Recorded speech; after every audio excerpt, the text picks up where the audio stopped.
In this video, I'm going to manifest a certain level of arrogance and ignorance in the sense that I want to make a presentation of some concepts that I don't fully understand. They're derived from early Buddhism and in some ways represent an extrapolation of the Four Noble Truths, or the dynamics associated with dukkha, or suffering, within Theravadan Buddhism. The concept in general terms is referred to in the Sanskrit as pratikya samutpada, and in the Pali language, patika samupada, or dependent origination or dependent arising, which according to Wikipedia states that all dharmas, or things, quote unquote, arise in dependence upon all other dharmas. Quote, if this exists, that exists. If this ceases to exist, then that also ceases to exist.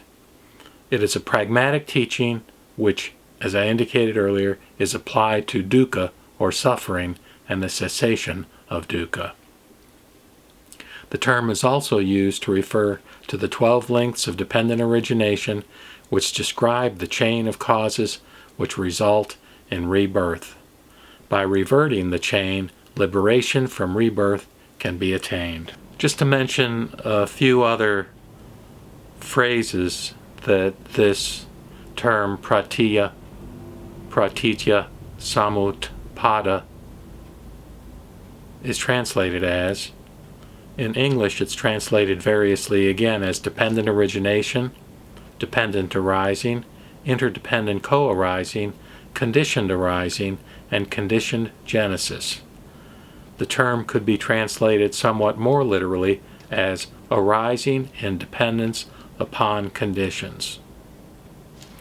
Now, that concept is quite easy in a sense to comprehend, in the sense that nothing exists in a fully independent form, that everything that we see as existing exists, if you want to use the term exists, as a function of other things upon which it's dependent, that represent, in a sense, precursors to it.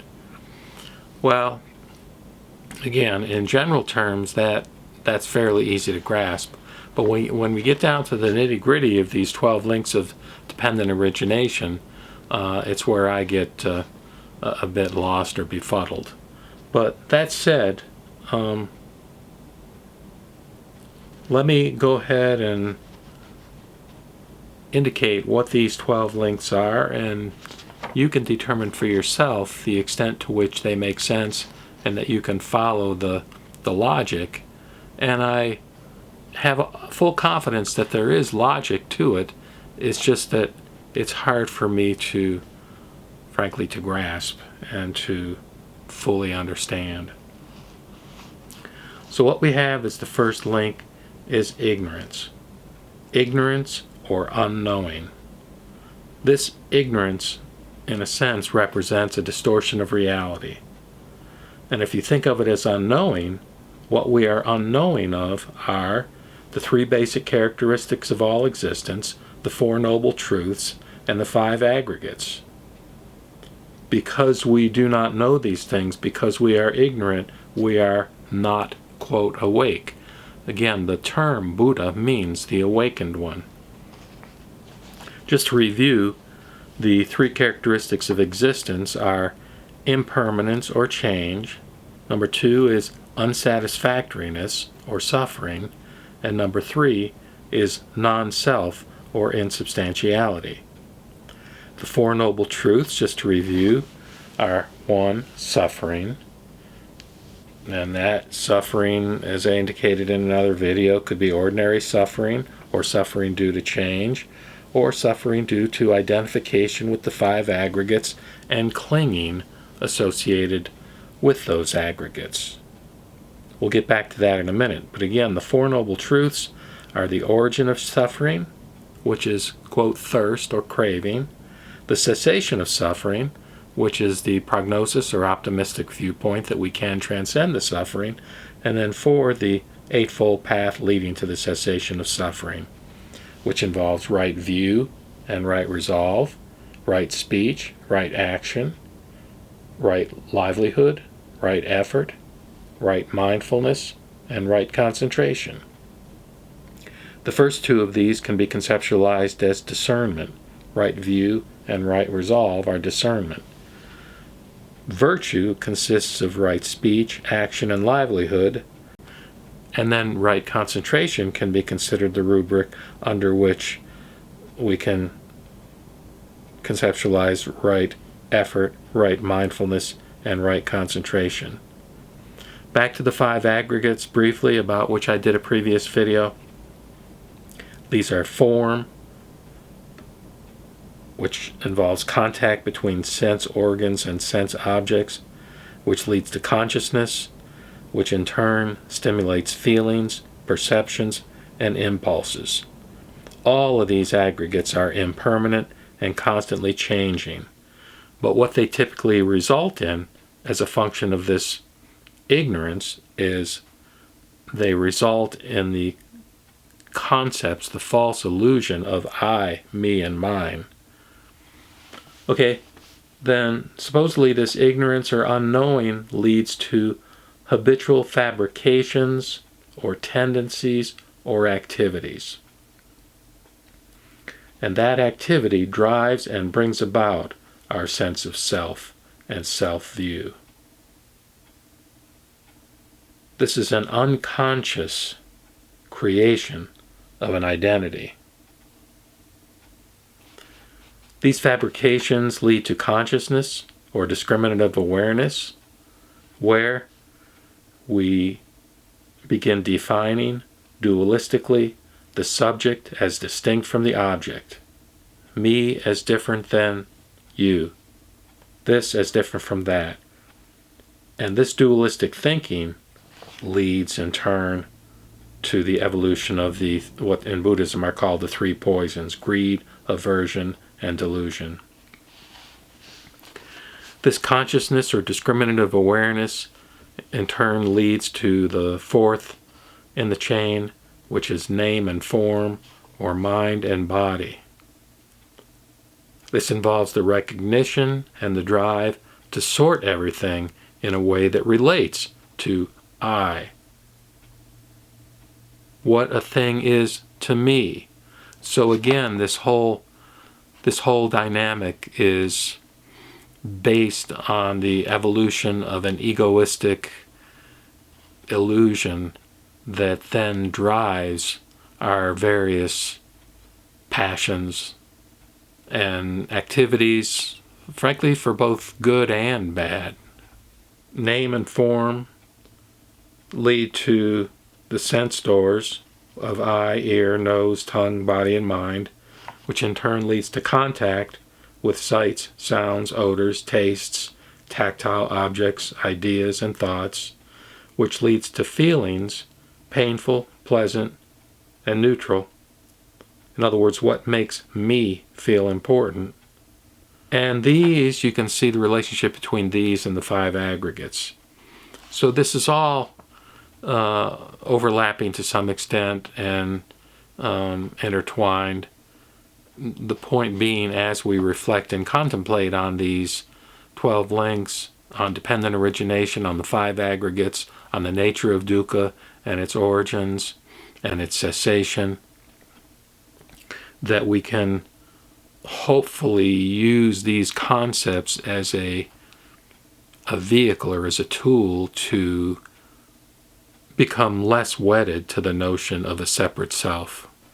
The next in the 12-fold chain of causation is craving or thirst, and this is obviously a biggie, since this was, the essence of the second noble truth, which is the cause of dukkha. So craving or thirst, which is desire to have, to attain, to get away from. Now this is not unconscious. This can be observed, and that's very important, because that means here is an a point of entry potentially into this chain where we can possibly break the chain. And then this craving and thirst leads to clinging and grasping, which is the fuel, so to speak, to feed central or mental experiences, to create a story, to create ideas, concepts, imaginings about why I like or dislike. Here's where we grasp at views, rituals, a doctrine of self. This is a compulsive kind of dynamic. And this clinging and grasping leads to becoming, which is where we solidify our awareness into a fixed state of mind that seeks permanence, and will remember that one of the three characteristics of existence is impermanence. But here, when we experience this becoming, to the extent that we're locked into this chain of dependent origination, we experience a personal library, so to speak, of reactions instead of responses. We are trying to become something.